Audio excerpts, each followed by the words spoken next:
যদি মুসলিম হন, তিনি যদি আহলে কিবলা হন, তাহলে সেক্ষেত্রে কোনো মুসলিমকে নির্দিষ্ট করে অভিসম্পাত করা এটা নাজায়েজ কাজ এবং হাদিসে এটাকে কঠোরভাবে নিষিদ্ধ ঘোষণা করা হয়েছে। এ বিষয়ে মুসনাদ আহমদের একটি বিশুদ্ধ সূত্রে বর্ণিত হাদিস রয়েছে, যে ক্ষেত্রে কোনো মুসলিমকে নির্দিষ্ট করে অভিসম্পাত করা এটা নাজায়েজ কাজ এবং হাদিসে এটাকে কঠোরভাবে নিষিদ্ধ ঘোষণা করা হয়েছে। এ বিষয়ে মুসনাদ আহমদের একটি বিশুদ্ধ সূত্রে বর্ণিত হাদিস রয়েছে, যেখানে নবী আলাইহিস সালাম বলেছেন, লানুল মুমিনি কাকাতলি, কোন ঈমানদারকে লানত করা বা অভিশাপ দেওয়া এটা তাকে হত্যা করার মতো বিষয়। অর্থাৎ হত্যা করা যেরকম গুনাহ, কাবিরা গুনাহ এবং নিষিদ্ধ, ঠিক একইভাবে কোনো মুসলমানকে লানত করা বা অভিশাপ দেওয়াটাও কাবিরা গুনাহ।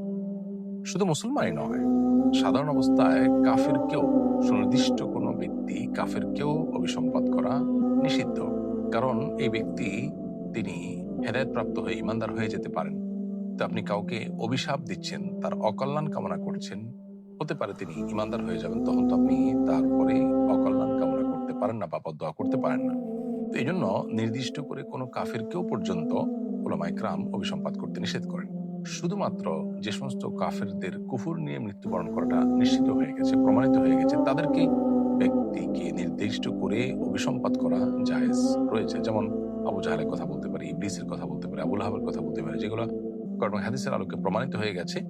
সেই সমস্ত কাফেরদের বিষয় শুধুমাত্র নির্দিষ্ট করে লানত দেওয়া, অভিশাপ দেওয়া জায়েজ আছে। এছাড়া যারা কুফরে লিপ্ত বা যারা আমভাবে কাফেরদের প্রতি বা মুসলমানদের প্রতি অত্যাচার করছে, তাদের প্রতি বদদোয়া করা, সেটা হাদিসের আলোকে প্রমাণিত এবং বিধেয়। তাহলে খোলাসা কথা হলো, কোনো মুসলিম যদি কোনো ভুল করেন, কোনো ভ্রান্তি তার মধ্যে থাকে, তাহলে তার কারণে তাকে নির্দিষ্ট করে লানত করা, অভিসম্পাত করা, তার প্রতি গজব নাজিল হওয়ার জন্য বদদোয়া করা, এ জাতীয় উক্তি করা কোনো মুসলমানের জন্য জায়েজ নয়।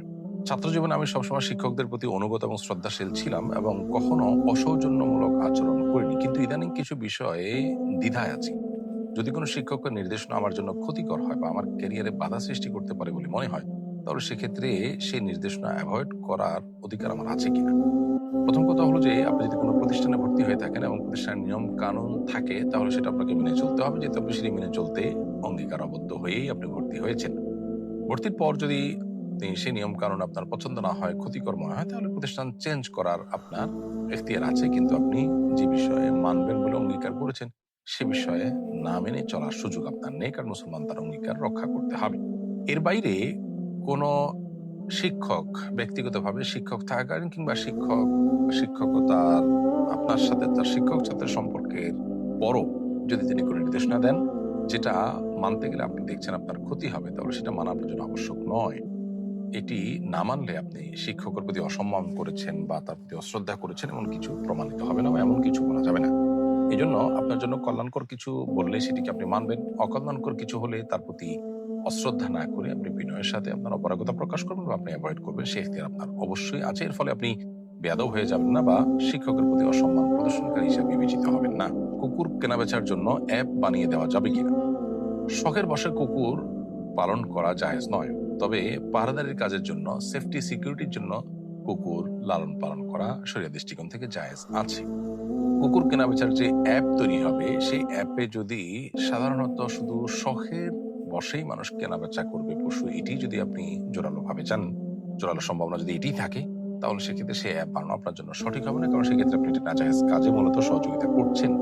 আর যদি সেখানে সব ধরনের কেনাবেচাই হবে এরকম হয়, তাহলে সেক্ষেত্রে এই অ্যাপ বিক্রি করতে অসুবিধা নেই। বিশেষ করে সিকিউরিটি রিজনে যদি কুকুর কেনাবেচা ব্যাপকভাবে হয় এবং কেউ শখে, কেউ সিকিউরিটিতে নানাভাবে কেনাবেচা করতে পারেন, এরকম একটা ব্যাপার থাকে, তাহলে সেক্ষেত্রে এই অ্যাপ বানিয়ে দেওয়া নাজায়েজ কোনো কাজ হবে না। কারণ কুকুর কেনাবেচার ক্ষেত্রে হালাল এবং হারাম দুইটারই অপশন আছে।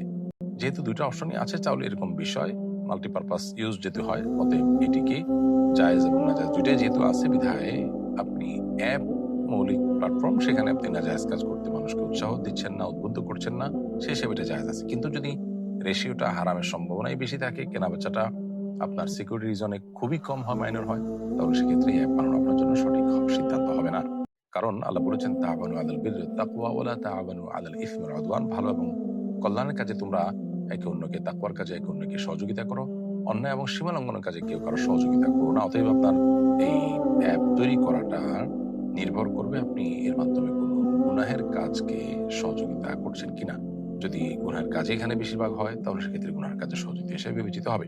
কোরআনের আয়াত পাঠ বা শোনার সময় হেসে উঠলে কি ঈমানের কোনো ক্ষতি বা সমস্যা হয়? একজন মসজিদে নসিহত করেছিলেন, তার কণ্ঠের স্বর এবং পাঠ রীতির কারণে আমি হেসে উঠেছিলাম। এতে কি কোনো পাপ হয়েছে? তো কোরআনের কারণে হয়নি, বরং তার কণ্ঠস্বর এর কারণে হয়েছে। তার কণ্ঠস্বরটা আপনার কাছে একটু ব্যতিক্রম মনে হয়েছে, সেজন্য আপনার হাসি উদ্রেক হয়েছে। এটা কুফরি নয়। ফলে এর কারণে আপনি ঈমান থেকে বের হয়ে গেছেন বা আপনি সেরকম না। নাউজুবিল্লাহ, যদি কোরআনের কারণে হতো তাহলে সেটা ঈমান থেকে খারিজ হওয়ার মতো বিষয় হতো। কারণ কোরআন কারীম নিয়ে উপহাস বা হাসি ঠাট্টা করাটাও কুফরি। যেহেতু এখানে আপনি কোরআন নিয়ে নয় বরং তার কণ্ঠ নিয়ে হাসি ঠাট্টা করেছেন, সেজন্য এটা কুফরি হবে না। কিন্তু কোনো ব্যক্তি বিশেষ যার কণ্ঠ আপনার কাছে একটু ব্যতিক্রম মনে হওয়ার কারণে আপনি হাসি ঠাট্টা করেছেন, ঠাট্টার ছলে যদি হাসি হয়ে থাকে তাহলে সেটাও অনুচিত, কারণ এটা ব্যক্তির অধিকারকে ক্ষুণ্ণ করে, তাকে ছোট করে। এটা তার সামনে যদি হতো, তিনি যদি জানতে পারতেন তাহলে তিনি কষ্ট পেতেন, অথবা তার সামনে আপনি হয়তো করেছেন, তিনি কষ্ট পেয়েছেন, আপনাকে বলেননি। সোজা কথা, কোনো মানুষ ছোট হয় বা লজ্জায় পড়তে পারেন বা অস্বস্তিতে পড়তে পারেন, সেরকম কাজ করা মুসলমানের জন্য জায়েজ নয়। সেই জায়গা থেকে আপনি হাসি ঠাট্টা করতে পারেন না। তবে ঠাট্টার ছলে হাসি না হয় যদি এমনি সাধারণ হাসি হয়, আনন্দের হাসি বা অন্য কোনো ভাবে হাসি, তাহলে সেটা হতে পারে। কিন্তু ঠাট্টার ছলেই সাধারণত এই ধরনের হাসি হওয়ার সম্ভাবনা জড়ো থাকে, বিধায় এগুলো থেকে আমাদের দূরে থাকা উচিত। দলবদ্ধভাবে কোরআন খতমের বিধান কি? ৮-১০ জনের মাধ্যমে কোরআন খতম দিয়ে ইসারে সওয়াব করা যাবে? কোরআন কারীমের তেলাওয়াত করে কোনো মুর্দার জন্য সওয়াব পাঠিয়ে দেওয়া, যে আল্লাহ এর সওয়াবটা আমি মুর্দাকে দিতে চাই, এটা মৌলিকভাবে জায়েজ আছে। কিন্তু মনে রাখতে হবে যে ৮ জন ১০ জন মিলে কোরআন কারীমের বিভিন্ন অংশ ভাগ করে নিলেন, তাহলে যিনি যতটুকু বললেন তিনি ততটুকু সওয়াব পাবেন। এটা এককভাবে কারোর জন্য খতম হবে না। হ্যাঁ, এই ৮-১০ জনের সবাই তেলাওয়াতের অংশ যদি মুর্দার জন্য পাঠান, যে সওয়াবটা মুর্দাকে দিতে চায় আল্লাহ, এই উদ্দেশ্যে তিনি নিবেদন করেন, তাহলে সেক্ষেত্রে মুর্দা সেটা সওয়াব পুরাটাই পেয়ে যাবেন। এতে কোনো সন্দেহ নেই। কিন্তু টাকা দিয়ে আজকাল এরকম লোক রেখে আপনার খতম করার কালচার কমে গেলেও এখনো সমাজে আছে। অনেক আগে থেকে এটি চলে আসছে যে আমাদের দেশে লোক ভাড়া করে এনে ভাড়াটে হুজুরদেরকে দিয়ে কোরআন কারীম তেলাওয়াত করানো হয়, খতম করানো হয় মুর্দার সওয়াব রেসানের জন্য। সেটা কিন্তু জায়েজ নয়। সেটা শরিয়ার দৃষ্টিকোণ থেকে নাজায়েজ। কারণ ইবাদত বন্দেগী করে তার বিনিময় নেওয়া জায়েজ নয়। কোরআন কারীম তেলাওয়াত অন্যতম একটি ইবাদত, অতএব এর বিনিময় নেওয়া জায়েজ হবে না। নখ কাটা সুন্নাহ সম্মত পদ্ধতি কি এবং নখ কাটার নির্দিষ্ট কোনো সময় আছে কিনা? নারী পুরুষ সকলের জন্যই নখ কাটা সুন্নাহ। নখ বড় হলে সেটাকে কেটে ফেলা সুন্নাহ। এ বিষয়ে সহিহ মুসলিম একটি হাদিস বর্ণিত হয়েছে আয়েশা রাদিয়াল্লাহু তাআলা থেকে, যে নবী করিম সাল্লাল্লাহু আলাইহি ওয়াসাল্লাম বলেছেন, আশারু মিনাল ফিতরাহ, ১০টি কাজ আছে যেটি প্রকৃতিগত সুন্নাহ বা প্রকৃতিগত বিষয়। অর্থাৎ আল্লাহ তাআলা মানুষকে যেভাবে সৃষ্টি করেছেন তাতে এই সুন্নাহগুলো সৃষ্টিগতভাবে মানুষকে মেনে চলতে হয়। অর্থাৎ সকল যুগের মানুষের জন্য এটি প্রযোজ্য, সকল নবীদের সুন্নাহ এটি। কারণ সুন্নাহটি প্রকৃতিগত, যার কারণে আল্লাহ যে প্রকৃতি দিয়ে আমাদেরকে সৃষ্টি করেছেন সেই প্রকৃতিতে এই সুন্নাহ আমাদেরকে প্রতিপালন করতেই হয়। সেই ১০টি সুন্নাহর একটি হলো কসুল আজফার বা নখ কাটা। অতএব নারী হোক পুরুষ হোক সকলের জন্য নখ বড় হয়ে গেলে কেটে ফেলাটাই হলো সুন্নাহ। এবং নবী করিম সাল্লাল্লাহু আলাইহি ওয়াসাল্লাম শুধু সুন্নাহ না, তার পূর্বে সমস্ত নবী রাসূলদেরও সুন্নাহ এটি। নখ কাটার ক্ষেত্রে বিশেষ কোনো পদ্ধতি পরিষ্কারভাবে হাদিসে বর্ণিত হয়নি যে অমুক আঙ্গুলে পরে অমুক আঙ্গুল, তারপরে তমুক আঙ্গুল, এরকম কোনো বর্ণনা কোন হাদিস দ্বারা প্রমাণিত নয়। তবে যেকোনো ভালো কাজের ক্ষেত্রে নবী রাসূলুল্লাহ সাল্লাল্লাহু আলাইহি ওয়াসাল্লাম ডানকে প্রাধান্য দেওয়া পছন্দ করতেন। সেই হিসাবে আমরা নখ কাটার ক্ষেত্রে আগে ডান হাতের, এরপরে বাম হাতের, পায়ের ক্ষেত্রে আগে ডান পায়ের, এরপরে বাম পায়ের নখ কাটবো। এটি হলো সুন্নাহ এর অনুকূল। এর বাইরে নখ কাটার জন্য নির্দিষ্ট আলাদা কোনো পদ্ধতির কথা কোরআন বা হাদিসে কোথাও বর্ণিত হয়নি। বিবাহের খুতবা বর চাইলে নিজেই কি দিতে পারবে?